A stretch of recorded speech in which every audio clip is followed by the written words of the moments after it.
Corona को लेकर vaccine बनाने का दावा करने के बाद रूस ने इसकी वेबसाइट भी बना दी है। वेबसाइट पर वैक्सीन से जुड़े सभी अपडेट के साथ तथ्यों के बारे में जानकारी दी गई है। लेकिन इस बीच एक बड़ा खुलासा हुआ है जिसने रूस की वैक्सीन पर बड़ा संदेह पैदा कर दिया है। वहीं अमेरिकी एक्सपर्ट ने रूस की वैक्सीन पर शक जताया है तो WHO ने कड़ी चेतावनी देने के साथ ही सबूत मांगे हैं। बड़ी बात भारत से जुड़ी है तो भारत भी सीधे सीधे रूस पर भरोसा नहीं कर रहा है। भारत में नीति आयोग के अध्यक्ष VK पॉल की अध्यक्षता में वैक्सीन को लेकर एक एक्सपर्ट पैनल डिस्कशन होगा। रूस की कोरोना वैक्सीन पर नया खुलासा, सामने आए वैक्सीन के कई साइड इफेक्ट। रूस की कोरोना वैक्सीन पर नया खुलासा सामने आया है। रूस के राष्ट्रपति व्लादिमीर पुतिन ने जिस कोरोना वैक्सीन के सफल होने का ऐलान किया है, दावा किया जा रहा है कि उसकी जांच सिर्फ 38 लोगों पर ही की गई थी। रूस के आधिकारिक दस्तावेजों से ये खुलासा हुआ है। डेली मेल की रिपोर्ट के अनुसार पंजीकरण के लिए प्रस्तुत दस्तावेजों में कहा गया है कि पुतिन के इस दावे के बावजूद कि सभी आवश्यक परीक्षण किए जा चुके हैं, महामारी विज्ञान की प्रभावशीलता जांचने के लिए किसी भी प्रकार की क्लिनिकल स्टडी नहीं की गई है। कहा जा रहा है कि 42 दिन के रिसर्च के बाद रूस ने कोरोना की ये वैक्सीन रजिस्टर करवाई है। वैक्सीन के कई साइड इफेक्ट्स की जानकारी भी सामने आई है। रूस की कोरोना वैक्सीन के साइड इफेक्ट के तौर पर दर्द, स्वेलिंग, हाई फीवर की तकलीफ देखने को मिली है। वहीं कमजोरी महसूस करना, एनर्जी की कमी, भूख नहीं लगना, सिर दर्द, डायरिया, नाक बंद होना, गला खराब होना और नाक बहने जैसी शिकायतें भी रिपोर्ट की गई हैं। रिपोर्ट के मुताबिक सिर्फ 38 लोगों पर जांच के बाद वैक्सीन को मंजूरी दे दी गई। खास बात यह है कि टीके की पर्याप्त एंटीबॉडी बनाने की क्षमता के बारे में भी सवाल किए गए हैं। पुतिन ने कहा है कि उनकी अपनी बेटी ने इंजेक्शन लगाने के बाद उन्हें पहले ही विकसित कर लिया था। रिपोर्ट के मुताबिक वैक्सीन के ज्यादातर साइड इफेक्ट खुद ही ठीक हो गए, लेकिन स्टडी के 42वें दिन भी साइड इफेक्ट जारी थे। रिपोर्ट में ये भी दावा किया गया है कि वैक्सीन लगाए जाने के 42वें दिन वॉलंटियर्स के शरीर में एंटीबॉडीज की मात्रा औसत स्तर से कम ही थी।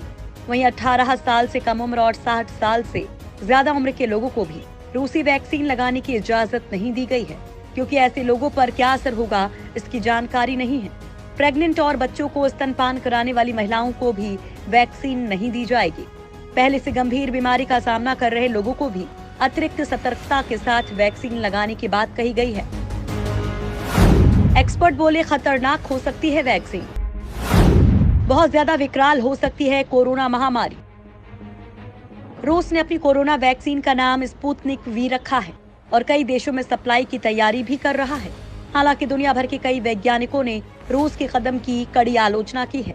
वैज्ञानिकों को डर है कि वैक्सीन गलत या खतरनाक साबित होने पर महामारी और विकराल रूप ले सकती है। अमेरिका के जाने माने संक्रामक रोग विशेषज्ञ और प्रेसिडेंट ट्रंप के सलाहकार एंथनी फाउची ने कहा है कि उन्हें इस बात का शक है कि ये वैक्सीन कोरोना वायरस पर काम करेगी। नेशनल जियोग्राफिक पर पैनल डिस्कशन के दौरान एंथनी फाउची ने कहा कि वैक्सीन बनाना और उस वैक्सीन को सुरक्षित और प्रभावी साबित करना अलग बात है। इस बीच विश्व स्वास्थ्य संगठन ने भी रूस से वैक्सीन के बारे में कई जानकारी मांगी है। विश्व संस्था ने रूसी सरकार से वैक्सीन के बारे में तमाम रिसर्च को जारी करने को कहा है। WHO ने साथ ही रूस को वैक्सीन रजिस्टर करने से पहले उसके क्लिनिकल ट्रायल को पूरा करने को कहा है। क्या भारत खरीदेगा रूस की वैक्सीन? रूस की वैक्सीन के सामने आते ही सबसे बड़ा सवाल उठता है कि क्या भारत ये वैक्सीन खरीदेगा? तो दोस्तों, भारत ने फिलहाल ये क्लियर कर दिया है कि वैक्सीन पर पूरी जांच होने के बाद ही इसे खरीदने का प्लान बनाया जाएगा। वैसे वैक्सीन के रिसर्च की फंडिंग करने वाले समूह के प्रमुख किरिल दमित्रीव ने कहा है कि रूस अन्य देशों को नवंबर तक वैक्सीन की सप्लाई कर सकता है। इससे पहले रूस ने बताया था कि भारत सहित 20 देश उसकी वैक्सीन खरीदने में रुचि जाहिर कर चुके हैं। दावा ये भी है कि इनमें से कुछ के साथ रूस की डील भी फाइनल हो गई है। इस वैक्सीन को लेकर तीसरे चरण का ट्रायल UAE और सऊदी अरब समेत अन्य देशों में किया जाएगा। भारत में तेजी से बन रही है स्वदेशी वैक्सीन। भारत में फिलहाल 2 कंपनियों की वैक्सीन को लेकर चर्चा है। भारत बायोटेक और जायडस कैडिला कोरोना वैक्सीन को लेकर काम कर रही हैं। इसके अलावा ऑक्सफोर्ड यूनिवर्सिटी और एस्ट्राजेनेका की संभावित वैक्सीन को लेकर सीरम इंस्टीट्यूट ऑफ इंडिया ने भी दांव खेला है। इन सभी वैक्सीन के साथ रूस द्वारा तैयार की गई वैक्सीन स्पुतनिक 5 पर भी चर्चा होगी। स्पुतनिक V पर भी चर्चा होगी। एक्सपर्ट पैनल की बैठक में वैक्सीन के उत्पादन और उन्हें लोगों तक पहुंचाने के तरीकों पर चर्चा की जाएगी। दुनिया में वैक्सीन का क्या है हाल? अमेरिका के राष्ट्रपति ट्रंप ने अमेरिका की मॉडर्ना कंपनी से कोरोना वैक्सीन के डील का ऐलान किया है। उन्होंने कहा है कि वैक्सीन विकसित किए जाने के बाद फार्मास्यूटिकल कंपनी मॉडर्ना देश में 10 करोड़ डोज उपलब्ध करवाएगी। वहीं मॉडर्ना के मुताबिक अमेरिकी सरकार ने इस वैक्सीन के लिए कंपनी को $1.5 बिलियन का भुगतान भी किया है। मॉडर्ना फिलहाल वैक्सीन का क्लिनिकल ट्रायल कर रही है। ये ट्रायल 27 जुलाई को शुरू हुआ था। वहीं चीन ने अपने सैनिकों को कोरोना का टीका लगाने की शुरुआत कर दी है। मीडिया रिपोर्ट्स की माने तो पीपल्स लिबरेशन आर्मी की मदद से चीन ने कोरोना का टीका बनाया है और उसे बड़े पैमाने पर सैनिकों को लगाया जा रहा है।